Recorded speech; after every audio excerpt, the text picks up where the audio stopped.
Bonjour tout le monde. Alors voilà, aujourd'hui j'ai eu envie de vous présenter l'Agence pour la protection des programmes que je découvre. Donc j'ai envie de faire un peu de veille de ce site et puis de vous le diffuser. Alors précédemment, à ma connaissance, on avait l'INPI, l'Institut national de protection intellectuelle. Donc voilà, la data protection, la propriété intellectuelle, etc., etc. Alors la propriété intellectuelle en termes de droit, j'ai envie de dire qu'à mon sens, c'est quelque chose de très complexe, puisque personnellement, dans le cadre d'un bac plus 6, une business school, durant un an, nous avons pu aborder ce sujet en fait avec différents avocats.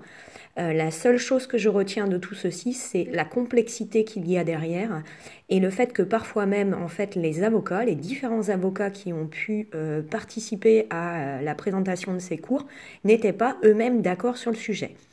Alors, j'aurais espéré qu'avec l'avènement des nouvelles technologies et du blockchain, etc., etc., notamment les DLT, les Distributed Ledger Technology, avec des petits cadenas automatiques, en fait, tout le monde accède de façon gratuite à la protection de leurs data, à la protection de la propriété intellectuelle. Pourquoi? Parce que je pense que c'est un droit, équité, parité.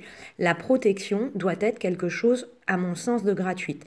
Donc aujourd'hui, je découvre en fait qu'il y a, face à ces révolutions technologiques, de nouveaux tiers intermédiaires, tiers de confiance additionnels qui s'ajoutent dans nos pyramides françaises et européennes. Alors parmi eux, l'Agence pour la protection des programmes.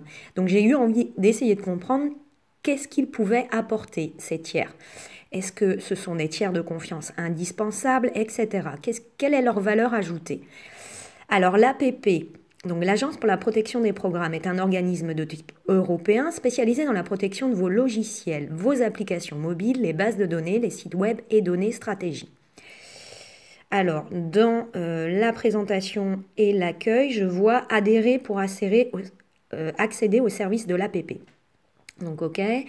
Adhérer en ligne. Aujourd'hui, il y a 17 000 adhérents qui sont accompagnés. Donc, si je fais adhérer, voilà, personne morale, personne physique.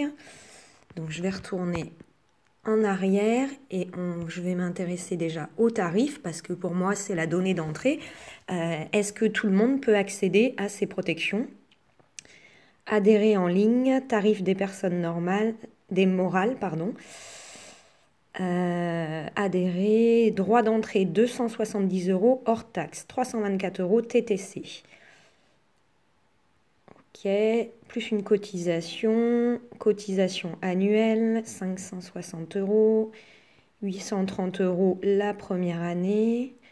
D'accord, donc ça, qu'est-ce qu'on appelle une personne morale? Je le rappelle, c'est une personne physique qui s'est mise en personne morale pour représenter une SARL, une EURL, une EIRL, une SAS, une SASU, etc. Allez voir mes castes audio. Je pense que j'ai une playlist qui est énorme sur comment choisir un statut. Je pense que je dois avoir plus de 70 vidéos.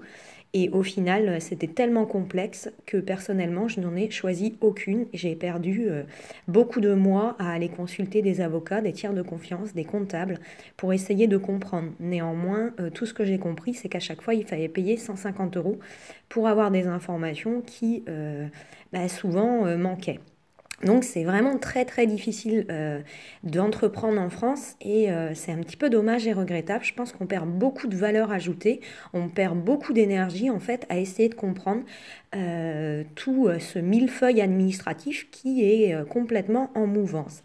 Donc j'ose espérer qu'effectivement l'Agence pour la protection des programmes s'est vraiment interrogée sur le fait de comment est-ce qu'on simplifie pour les gens et comment on donne l'accès à tout le monde.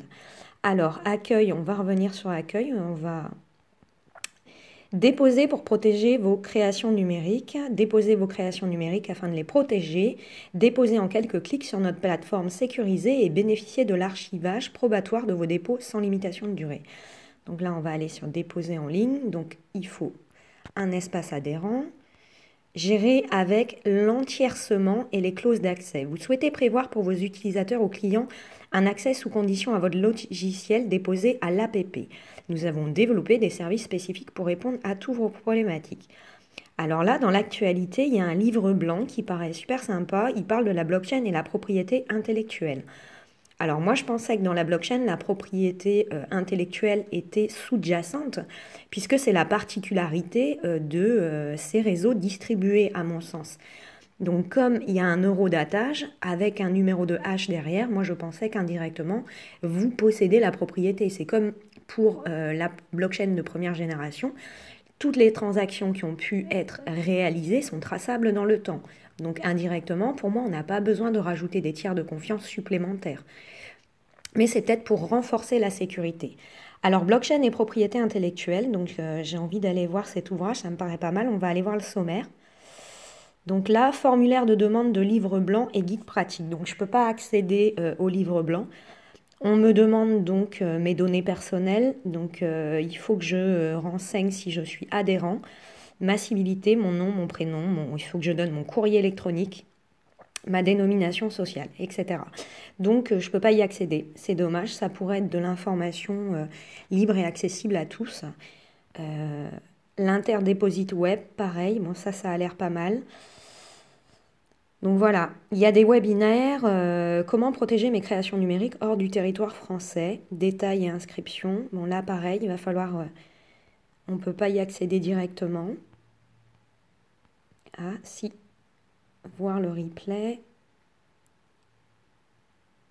Comment protéger mes créations numériques d'une entreprise représentant une part non négligeable de ses actifs qu'il est nécessaire de protéger juridiquement contre les atteintes.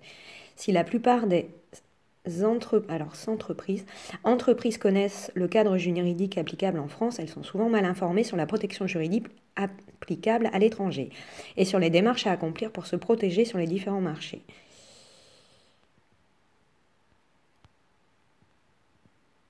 Inscription 100% gratuite. Bon là par contre il faut donner, voilà, donc il faut communiquer ses données personnelles.